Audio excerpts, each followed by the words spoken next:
Imagine wandering into a dusty bookshop on a quiet afternoon, not searching for anything in particular. You pull a volume from the shelf, open its pages, and suddenly find yourself face to face with the words of Socrates. That chance encounter changes the course of your life. This is how Zeno of Citium's story begins. Shipwrecked in Athens with nothing left to his name, he stumbled into philosophy, and what he discovered would echo across centuries. From those humble beginnings arose a school of thought that still speaks to us today, Stoicism. Now, when we hear the word Stoic in everyday language, we often imagine someone who hides their feelings, someone who never flinches in the face of hardship. But the original philosophy was far deeper and far more practical than a stiff upper lip.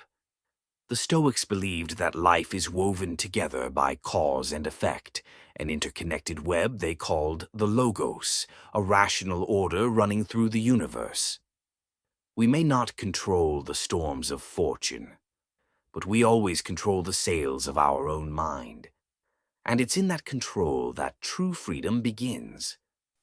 Rather than chasing after imaginary utopias, Stoics focused on living well within the world as it actually is. Their guide was a set of 4 cardinal virtues, principles that remain just as relevant today as they were in ancient Greece and Rome. Wisdom, the art of seeing clearly, cutting through confusion to make decisions grounded in reason rather than impulse. Temperance, the balance that keeps desire and indulgence in check, reminding us that too much of anything becomes its own kind of prison. Justice, the unwavering commitment to treat others with fairness and dignity, even when anger or vengeance whispers otherwise.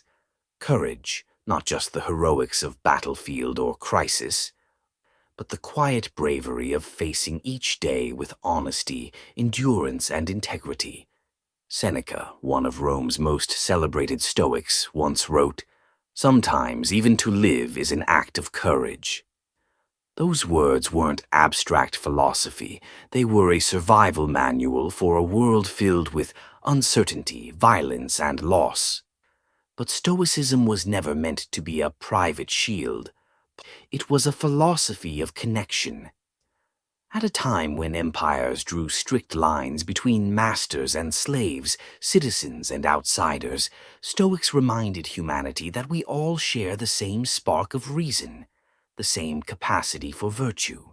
We may stand in different stations of life, but we belong to the same community of souls. And contrary to what some might think, Stoicism does not preach passivity or indifference. It does not tell us to sit quietly while the world burns. Instead, it trains us to master ourselves so that when challenges arise, whether in our personal lives or in society at large, we can respond not with panic or despair, but with strength, clarity, and purpose. That's why Stoicism continues to resonate today.